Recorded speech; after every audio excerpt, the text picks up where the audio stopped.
This is Where We Live on Connecticut Public Radio. I'm Lucy Nalpathanchel. Indra Nooyi is a trailblazer. She was the first woman of color immigrant to lead a Fortune 50 company as CEO of PepsiCo from 2006 to 2018. Today, Where We Live, Nooyi joins us to talk about her new book, My Life in Full.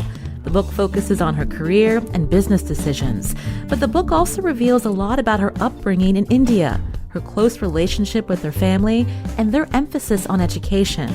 That focus and drive helped her rise into the C-suite, a place that's still outnumbered with male executives. Morningstar finds that in the CEO role alone, men outnumber women 17-1. What questions do you have? You can join us. Find us on Facebook and Twitter at Where We Live.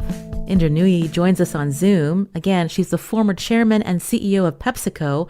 Her book is called My Life in Full, Work, Family, and Our Future. Indra, what a pleasure to have you on the show today. It's a pleasure to be talking with you, Lucy. Thank you for having me on your show. Now, I understand when you stepped down from PepsiCo in 2018 and then a year later as a chairman, ahead of you is retirement. But since that time, you're on the board of Amazon, you're on the Dean's Advisory Council, and a member at MIT's School of Engineering. You accepted the role of advisor on economic development to Governor Ned Lamont, who you went to Yale Graduate School with. And then when the pandemic hit, you led the reopening committee with Dr. Albert Koh. And there's also this book. So it doesn't really sound like you've retired, Indra. Well, I think it's a different sort of a life. I think people like me, once you've been in active service, you can never retire because the brain is functioning nonstop. I think the big difference is that rather than focus on quarterly earnings and be on a treadmill where your life was predictable for 2 years looking forward, now I can do what really, really, really interests me. I can have a diverse set of interests and experiences. I can contribute in profound ways. And I don't have to worry about being a fiduciary and delivering a quarterly results. So it feels good, feels liberating in a way. I mentioned your upbringing in India. You also have a brother who's the CEO of a healthcare company, a sister, chairperson of Tandon Capital Associates, also a Grammy-nominated artist. And so I'm wondering if you can share with our listeners the influences on you and your siblings that shaped you. Well, in many ways, I think we all won the lottery of life, all three kids, because we were born into a family where the men believed that the women should be educated, should be allowed to dream, allowed to soar, and should not be held back because of the agenda. And so right from the time we were kids, we were never told, you're going to get married off at age 18, which was the norm in those days. Instead, we were told, dream big, soar, get educated, go as far as you want to go, and we'll support you. And then my mother, with a foot on the brake, said, but at the same time, I'm going to get you married at age 18. Now, the good news is that she didn't win out because she too wanted us to be what she couldn't be. So she lived life vicariously through us. So I look back and I say, I'm glad I was born into that family, which was a disciplined family, a conservative family, but a family that treated its girls. The first two children were girls. My brother came much later, treated the two girls as, just another kid, not that you were a girl child, just another kid. Go as far as you can go, you want to go. And I think that combination of discipline at home, the support we had from the parents, the fact that they were all highly educated, my father, grandfather were all highly educated, my mother was not given the opportunity, really gave us a support structure at home. At the same time, allowed us to do whatever we wanted within the limits. You mentioned your grandfather. You had a very close relationship with him. Tell our listeners about him. Well, my grandfather was a district judge, and before we were born, he had retired. So he was, the patriarch of the family and the matriarch of the family in the sense because he really ruled the family in a very loving and firm way. He was not a very tall man, a small man, but had power that exuded out of his face and his eyes. And when he spoke, nobody else did. He was perhaps the single biggest force and tutor and mentor and guide and coach for the two girls in particular, because we were the first two kids, and then my brother came 9 years later. My grandfather cared about our education a lot. He loved us dearly, but he cared about our education. He tutored us in every subject. Even if we thought we got it, he'll give us more advanced problems in math or geography or science just to test the limits of our knowledge. And if we didn't get a very good grade, and not a very good grade would mean, let's say, 90 in geography, he wouldn't say, "What happened? Why did you get only 90?" He'll say, "I probably didn't spend enough time with you on geography. So next time, let me spend a little bit more time with you." He took our education very personally. And we wanted to do our best for him. So it was a two-way street. He just adored us and took our education personally. And we, in turn, felt that our grandfather deserved the best from us because he just gave so much of his time to us. And but for my grandfather and his pushing the entire family to say, these girls ought to do whatever they want to do and dream big and soar, I don't think I'd be here today, Lucy. So I owe him a huge huge debt of gratitude. And I think about him fondly and emotionally even today. And you have two daughters today. So when you think about the way that you were raised and how you instilled those in your daughters as well. Well, I always tell everybody that I want my daughters to dream, soar, do whatever they want. And if they chose not to engage in paid work and be home taking care of a family, that's okay too. But I want them to have the choice to do what they want to do, not be, limited by society or pushed too much by society. I want them to make their own choices. They have the privilege of having me as, my husband and me as parents who said, we'll help with childcare. And so I think that, I'd love to have been my own kids. But, I think that we've basically told our kids, who both have master's degrees, that they can do literally whatever they want. And you talk about that in your book, that all women should have the choice if they want to work outside the home, that we all benefit when women are participating in the paid labor force. And now we're in this moment with the pandemic. We've seen more women leave in the last 2 years, companies vying to get employees back to retain women in the workplace. So I'm wondering if you can talk about, some of the initiatives when you were leading PepsiCo to help working families. Well, we have to start with the numbers. If you look at the population today, 70% of high school valedictorians countrywide are women, are girls. In colleges, women are getting 10 points more college degrees than men. In professional schools, women are getting more degrees than men. And even in STEM disciplines, women are getting the top grades. So I think we have to pause and say, if talent is going to be the single biggest competitive advantage in an economy that's increasingly moving to a knowledge economy, we cannot afford not to have these incredibly talented women engaged in paid work, because that's the way we get the best and the brightest to work, and that's the way we grow our GDP. So we have to do everything possible to get them into the paid economy so that we can grow the economy on the one hand. Let me turn to the other side. As the population ages, we have 10,000 people turning 65 every day in our country. This is the boomer generation, my generation.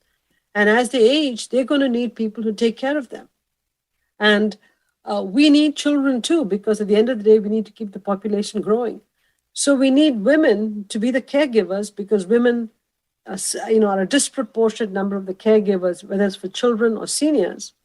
And we need the same women to have families too. So I think that we're in a very, very difficult position right now where we need all the women we can muster to engage in paid work, whether it's caregiving, nursing, childcare, senior care, and the best and brightest to work in the knowledge economy. And if we don't look at this as perhaps the single biggest opportunity and issue that we are facing today and going forward, we will face a skills gap and a job gap, the kind of which we've never seen. There'll be jobs unfilled in the care economy, and we will have a skilled gap, a skilled people gap in the knowledge economy. So I'm sitting here worrying about why there isn't a bigger sense of urgency in everybody who can do something about it on this issue. In your book, you write that our social and economic infrastructure does not support the idea that all women should have the choice to work outside the home. We've done several shows during the pandemic here in Connecticut about how our child care system is broken. And so what can be the fix? Well, we have to first start by saying having good childcare is not a political issue, it's a human issue. Because the benefits or the returns to the economy from having good childcare is so much more than the cost of putting the childcare in. Because you actually allow people who are highly talented and who really are great caregivers to engage in the paid economy. So I think we've got to start off saying, let's think like economists. This is a major growth opportunity for the state or the country. So an investment in childcare is an investment in GDP growth, as an investment in the future of families, because when women drop out of the workforce, their earnings potential goes down and they're less wealthy as they retire. And so that compounds societal problems as they go along. So I come back and say that the sooner we move it out of the political arena to a human issue and bring companies, communities, the state government, the federal government together to say, let's address this collectively. That's when we're going to get to a solution for this issue of childcare. You're hearing Indra Nooyi here on Where We Live, former chairman and CEO of PepsiCo. She's a longtime Connecticut resident. We're talking about her new book, My Life in Full, Work, Family, and Our Future. You can join us. Find us on Facebook and Twitter at Where We Live. We talked about your family and how important they are to you. And you also talk about early in your career when your father became ill, when you were delivering your first child, even a horrific car crash, how the companies that you worked, they were able to help you with paid leave. Can you talk about that? The first experience I had with paid leave was when I was a young consultant at the Boston Consulting Group. I was in Chicago at that time, and I was just about a year and a half into my consulting career. And there were hardly any women in BCG at that time, maybe a handful. And the word paid leave did not even exist at that time. We didn't think about it. Then my father is diagnosed with pancreatic cancer. I bring him to Chicago, hoping that there would be some medical treatment. Unfortunately, there wasn't. And he was given less than 6 months to live. And I knew that I was going to spend my time taking care of him along with my sister, brother, and my mother. And what surprised me is when BCG called me, the partner in Chicago called me and said, we in BCG have decided to give you 6 months time off with pay to take care of your father. And I was just emotional and surprised because I didn't know how I was going to keep my job and take care of my dad. And I was struggling with that decision on how are we going to manage the family, because my husband was in business school at that time. But when BCG made this generous offer, it was overwhelming, and I took the offer. My father passed away in 3 months, and 3 months and 2 days I was back at work. So I didn't abuse the paid leave that I was given. Subsequently, when I had my first child, my second child, when I was in a car crash, whether it was BCG or ABB or Motorola, they gave me the time off to, the 3 months maternity leave. They gave me time off to recover from the accident. I am a product of paid leave. And every time I was given paid leave, it made me more attached to the company I was working with. And more importantly, it allowed me to redouble my efforts for the company because I was so grateful to them for providing me the paid leave. In retrospect, I think paid leave is, again, another human issue. We want children. And whether it's the parent, the mother having the child, or the father helping with child rearing in the early days, I think it's incumbent on us to give families, young family builders, some paid leave so that they can just recover from the trouble and the pain of having the child and spend the first few weeks and months bonding with the child. I think these are critical issues. And in the pandemic, so many people who died from COVID, but are also dealing with long-haul impact of this virus, giving employees the ability to care for their family members during this time. I think these are, again, human issues. The challenge companies have, and now I'm putting on my CEO hat, is when people have to take a long time off, let's say 6 months up to a year, who's going to pay for that? And how do we get the jobs that those people were doing either backfilled or distributed? If you distribute the job to other people, you're just adding burdens to other people in the work group. If you fill it, when the employee comes back, we're going to have to find another job. So these issues on long-term paid leave are not easy to solve. But when you have a finite time like 3 months or 4 months of paid leave, you can solve it. You can solve it with short-term measures. So I think, again, I don't believe there's a problem that we have that cannot be solved with intelligent minds coming together if we decide it's a problem we want to solve. So I think on this paid leave issue, both the short-term and then the long-term paid leave, we have to sit down and think about how do we execute it? What do we do with the job? And who's going to pay for it? Right. How have you advocated for pay parity, not just for yourself, but for other women that you've mentored? Well, I have 2 daughters, so I'm constantly asking them, I hope you're sure that you get paid as much as the men do in your companies.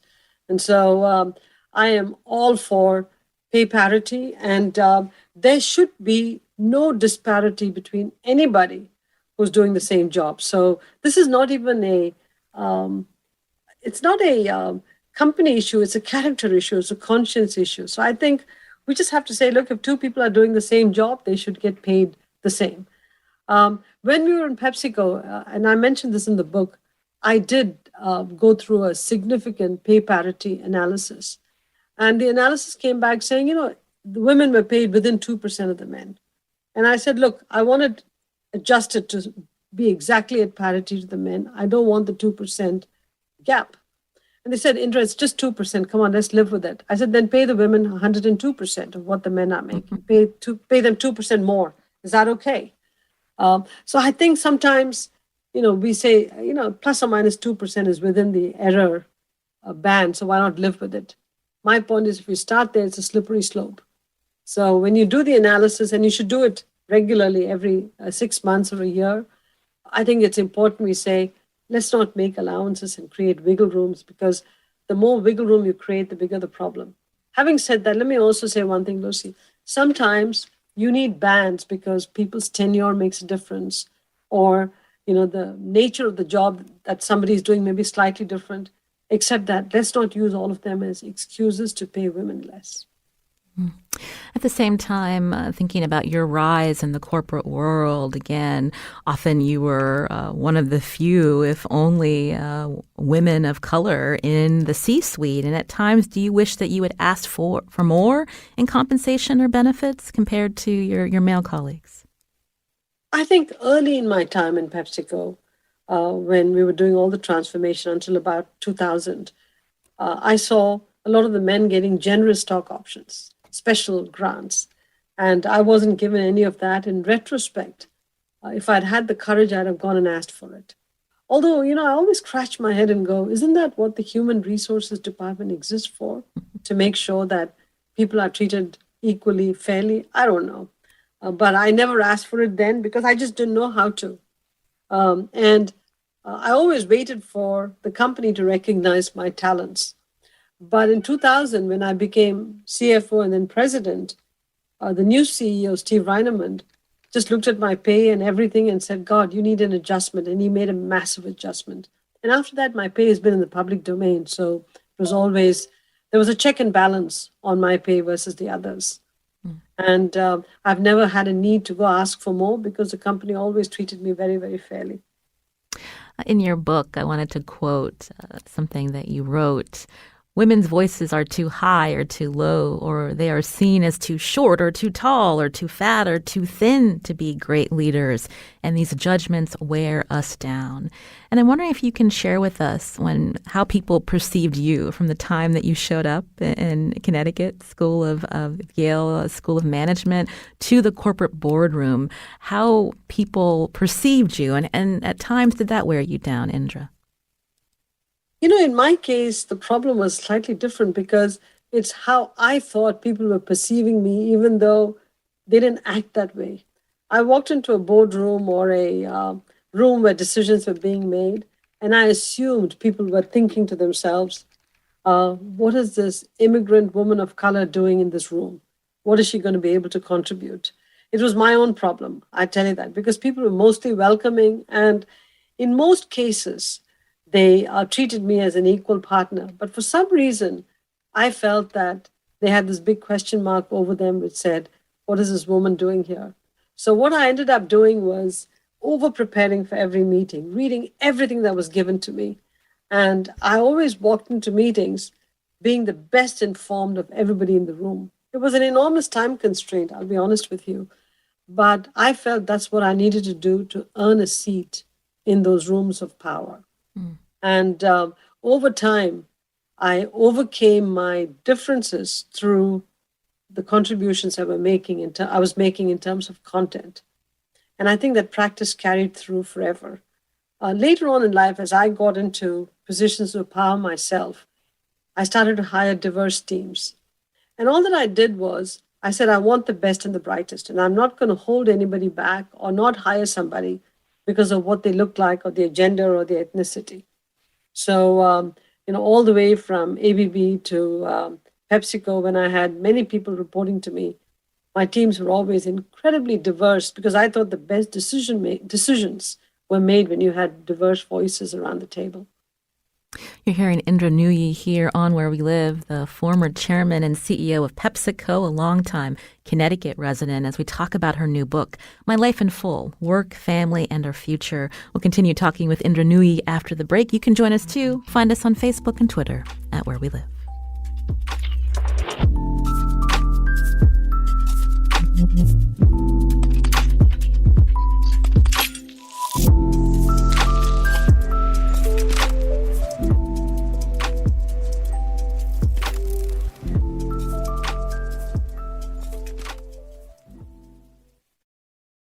You're listening to Where We Live on Connecticut Public Radio. I'm Lucy Nalpathanchel. My guest today is Indra Nooyi, former chairman and CEO of PepsiCo. She's been a Connecticut resident for a number of years. We're talking about her new book, My Life in Full, Work, Family, and Our Future.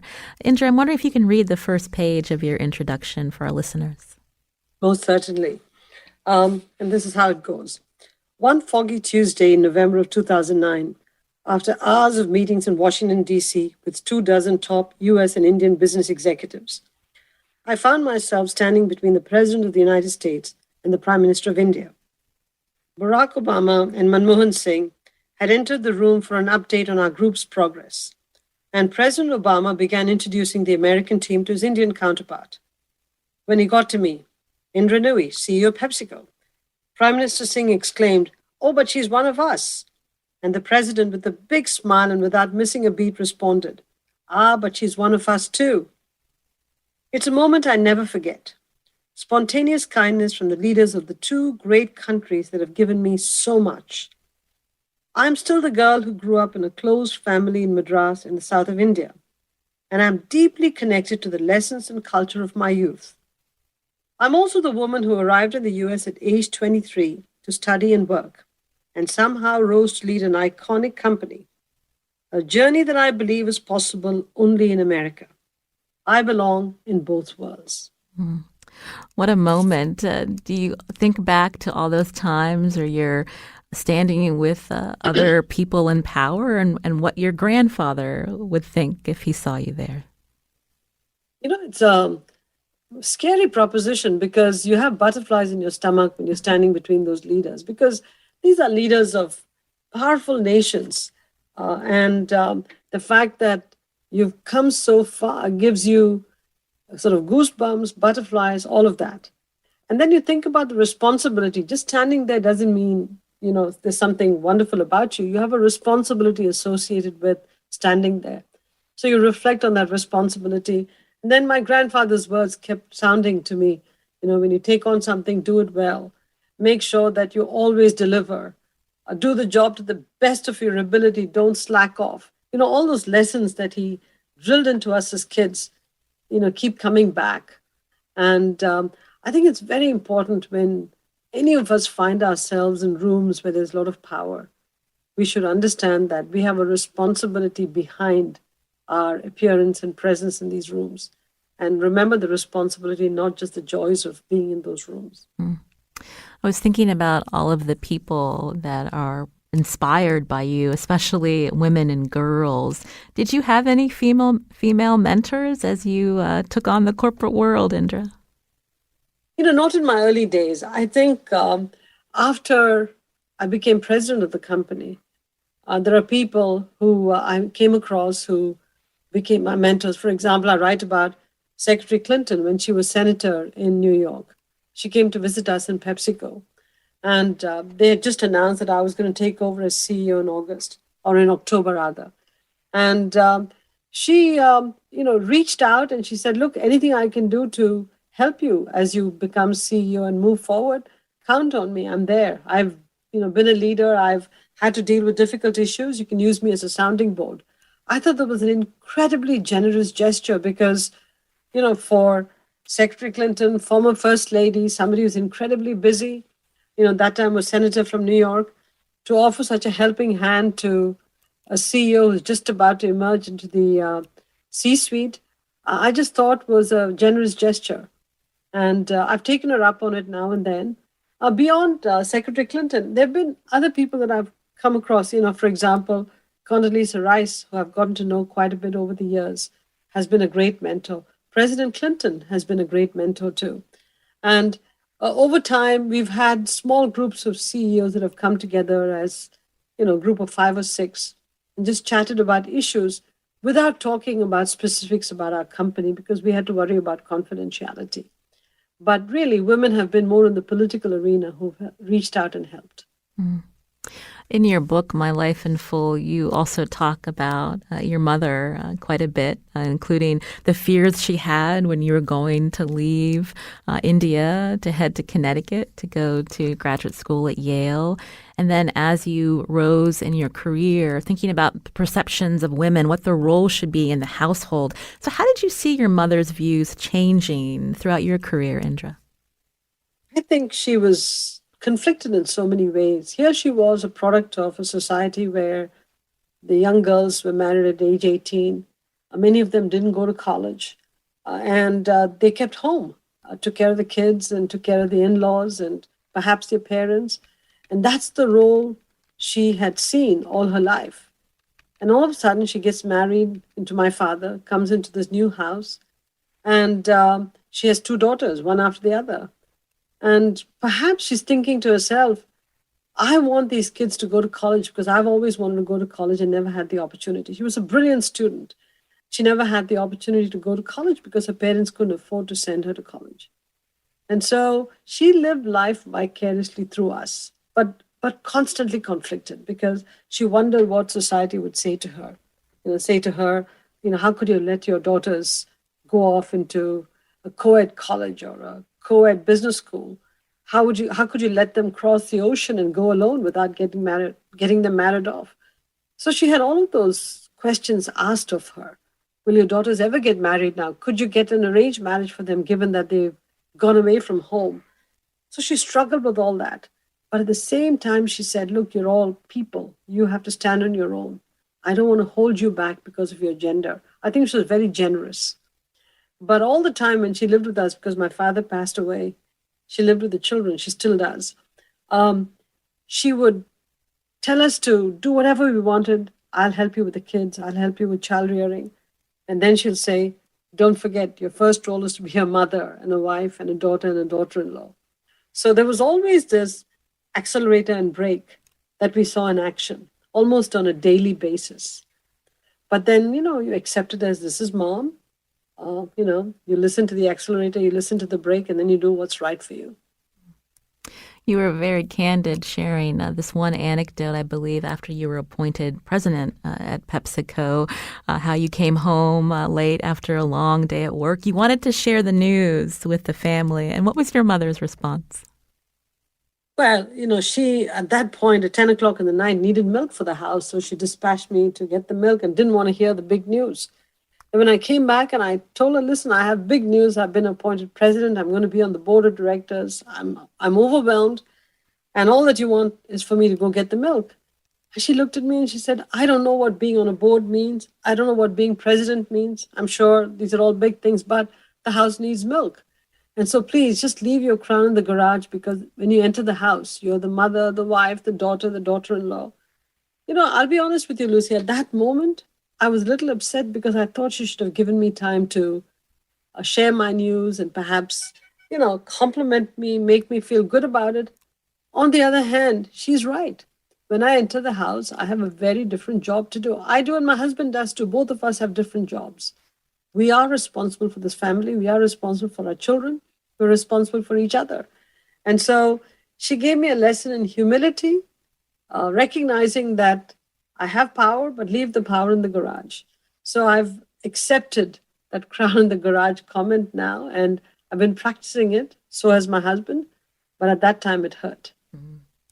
Again, you're hearing Indra Nooyi here on Where We Live, former chairman and CEO of PepsiCo, as we talk about her new book, My Life in Full, Work, Family, and Our Future.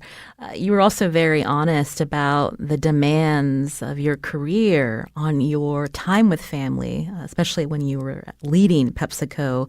I wanted you to tell our listeners about the one note from your daughter, Tara, that you still keep in your desk, Indra. Well, I'll be honest with you. Being a CEO is about 4 full-time jobs rolled into one. Being a mother is a full-time job and more. Being a wife is a job. Being a daughter-in-law, all these are full-time jobs. And I was doing it when there wasn't this kind of technology. There was no smartphone that had matured, no FaceTime, texting. And these remote technologies like Zoom and Teams didn't really exist. So I had to travel a lot. And my little one, Tara, left me a note once which said, "Dear Mom, please come home. Please, please, please, please, please come home. I love you more if you came home." Now, I looked at that note and I wept. On the other hand, I will tell you that I was a very present parent when I was here.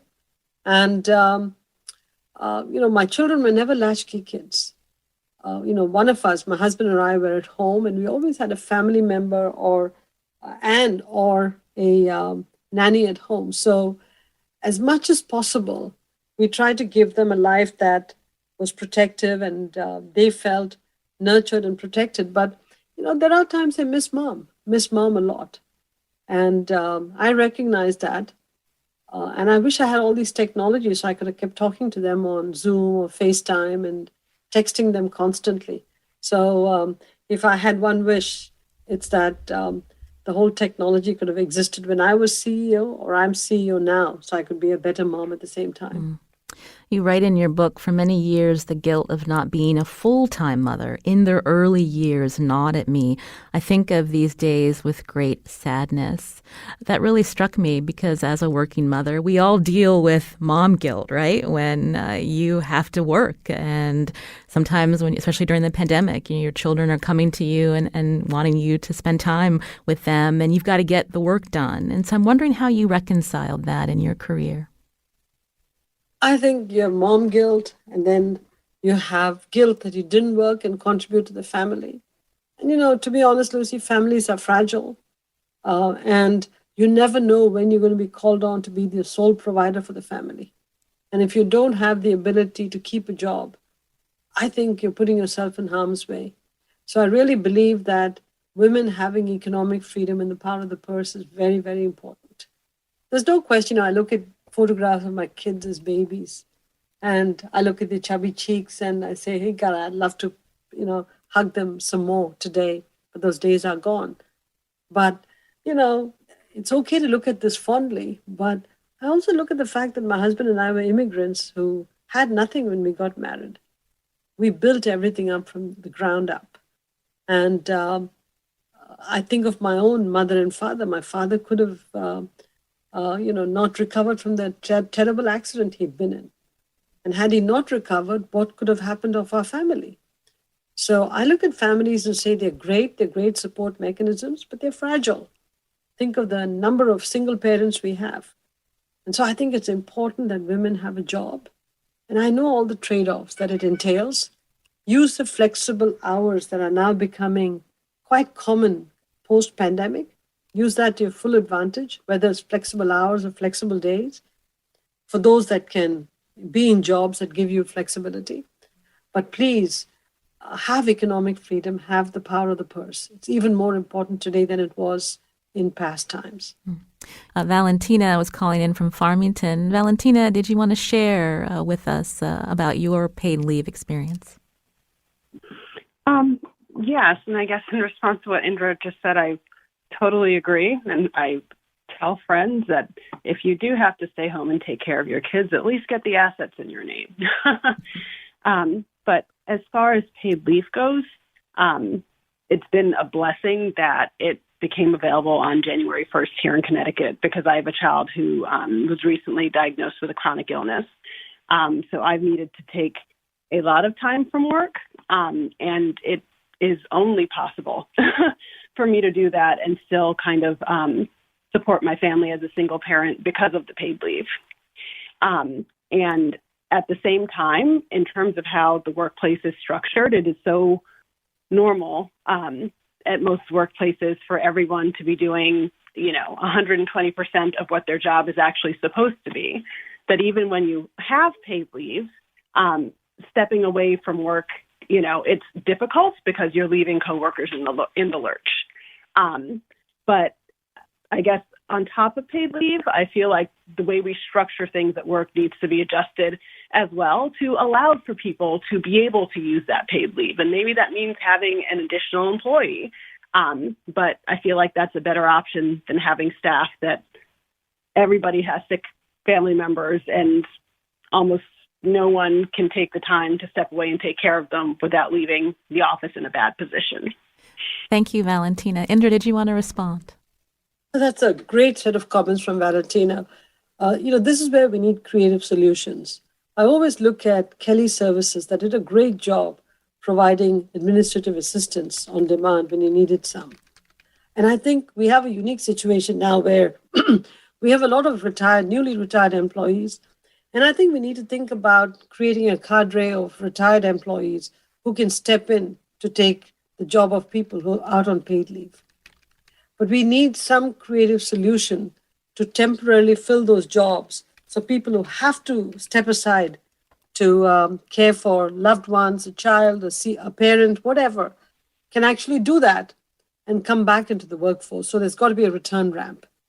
Again, it requires a creative solution, provided we can bring the right people together to say, hey, here's a great business opportunity. Are companies and governments willing to think about this as a way to address paid leave, the gaps in people's jobs? My guest is Indra Nooyi, former chairman and CEO of PepsiCo, a Connecticut resident, and author of My Life in Full, Work, Family, and Our Future. After the break, we'll continue talking and hear more about Indra's thoughts on the changing workplace and a little bit more about her upbringing in India. You can join us too. Find us on Facebook and Twitter at Where We Live.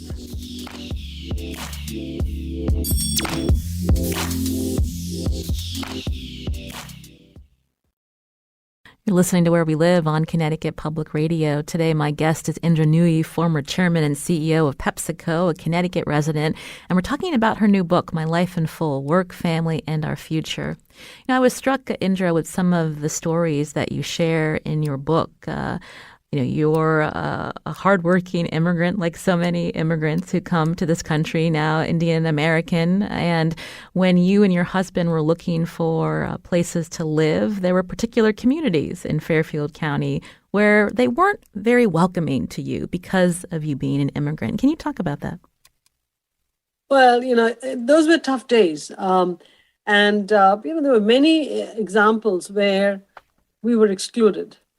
But I'll be honest with you, Lucy, over time, where I've ended up is that 85% of the people made us feel included. There was a small group that, didn't really have familiarity with and were not comfortable having people like us either rent their home or live in their neighborhoods. That's fine. But I come back to the introduction I read. Me, somebody with my background, becoming CEO of an American Fortune 50 company can only happen in the United States, no other country in the world. Being a person of color, a woman immigrant from an emerging market, becoming CEO of an iconic company. I am a unique American story, and I've chosen to define my life and my experiences based on the 85% of people that supported me, welcomed me, mentored me, pushed me along, and hope that the 15% have changed over time. You also wrote about how one of your daughters was bullied at a public school in Greenwich because of the fact of her background, and how you and your husband, were shocked and upset. And I'm wondering if you can talk more about, why you wanted to share that story, why it's important for people to hear when this happens. It was sort of something that we'd never experienced before. Somehow when it happened to us, it didn't bother us. When it happened to our daughter, it crushed us, because watching the whole thing being acted out by that psychologist, just something in us snapped. I've never seen the two of us emotionally break down the way we did at that particular night in the psychologist's office. And I think that the fact that our daughter didn't share it with us also bothered us, because she just assumed that that's how school environments are and she had to live with it. And so I think I wanted to share it with everybody, even though it was painful, because people should understand that you should go visit the school more often to see how your child is being treated. If you see any anomalous behavior, you see my daughter wasn't turning in her homework, that was an anomalous behavior, and we should have noticed that earlier. And second is that when things like this happen, if the environment doesn't change, take your kid out of the environment, because it could have a lasting negative impact. That was a painful, painful incident in our life. And it was important that you shared that, of course. We think about how you were able to pull your daughter out of that particular school, and you found a more welcoming environment where both she and her younger sister flourished. The Convent of the Sacred Heart in Greenwich is perhaps one of the finest schools that I've ever come across. And the nuns there, Sister Joan McNary was principal at that time. The way she welcomed us as a family, and we've stayed connected with Sacred Heart ever since. It's just the most beautiful school that I've ever seen in my life. I wanted to talk more about your time at PepsiCo before we run out of time. Now, of course, you're also on the board of Amazon. I'm wondering, from your perspective, are investors interested in workplace gender diversity? I think so. But the good news is now the discussion has shifted from just a pure diversity discussion to we need the best and the brightest. And the best and the brightest means drawing from the entire talent pool. And when you start with that sort of a business case for diversity, you'll end up with a more diverse workforce, because, as I said earlier, whether it's women or diverse people, they're actually getting a lot of the grades and graduating in large numbers from colleges and professional schools. So I think for the first time, we're actually seeing business leaders say, let's focus on the best talent. Let's focus on making sure that our employee base reflects the consumer base out there, especially for consumer companies. And let's make sure we're not caught at the wrong end of this great resignation. And so this supply-demand imbalance, coupled with a new realization on talent, is causing people to think of diversity as an imperative, as a business imperative, not a nice-to-do activity. And the role of the corporate world and sustainability, and the idea of adopting more planet-friendly policies, which may lower profits. You, when you came on to PepsiCo, encouraged even decisions about creating healthier options for consumers. At first, that wasn't really embraced, but you were able to make a change as leader of PepsiCo. You've got to look at all of these sustainability initiatives, not as just a social good that you're doing that doesn't have any shareholder value creation associated with it. But you've got to look at it by saying, hey, if I did these things, I'm actually de-risking the company and future-proofing it. And that's going to create shareholder value. I think every one of these ESG metrics, sustainability metrics, has to be framed in the context of de-risking the company. And if you don't de-risk it, there's going to be downstream costs. For example, had we not reduced water usage in our plants, we could have been shut down in many communities which are water distressed. We could have been denied a license to operate in communities. So I just come back and I say, don't look at these metrics and roll your eyes and say, oh my God, there's not the ESG police after us again. N-O. This is a way to ensure that companies don't pass on their costs to society because somebody's going to have to pay for it downstream. We just have a couple of minutes left. I loved reading how you became a Yankees fan, Indra. You were also, cricket is your first love. You were appointed the first female independent director of the International Cricket Council.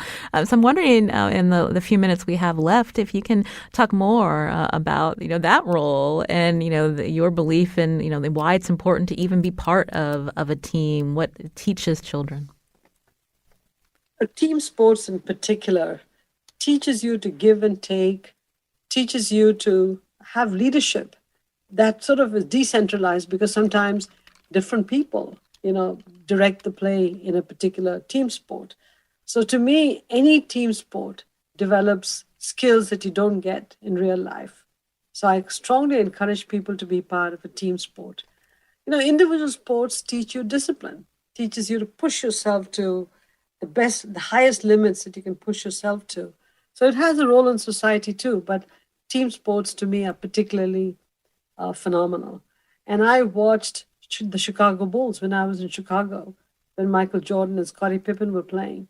And I watched the great Michael Jordan pass the ball to people to make the clutch shot when he could have made it himself and gotten the glory. It was interesting to watch the dynamics in that team. I watched the Yankees play. I watched Derek Jeter lead the Yankees as a captain, and how supportive he was of the team, even during the dark days, and the humble role that he played as a leader, intellectual humility, personal humility, just abounded from Derek Jeter. So to me, these team sports are a wonderful way to not just watch a game and be entertained, but to really learn about team dynamics, distributed leadership, humility, getting the best out of your people, and how to motivate them to do much more than they ever thought they could do. So to me, team sports is something I adore for so many reasons. Well, it's been such a pleasure to talk with you. I'm sorry that the hour is concluded. I'd love to speak with you more. Indra Nooyi, former chairman and CEO of PepsiCo, author of My Life in Full, Work, Family, and Our Future. A really interesting read. Thank you, Indra, for your time today on the show. Thank you very much. Appreciate it, Lucy. I'm Lucy Nalpathanchil. Today's show produced by Sujata Srinivasan. Our technical director is Kat Pastor.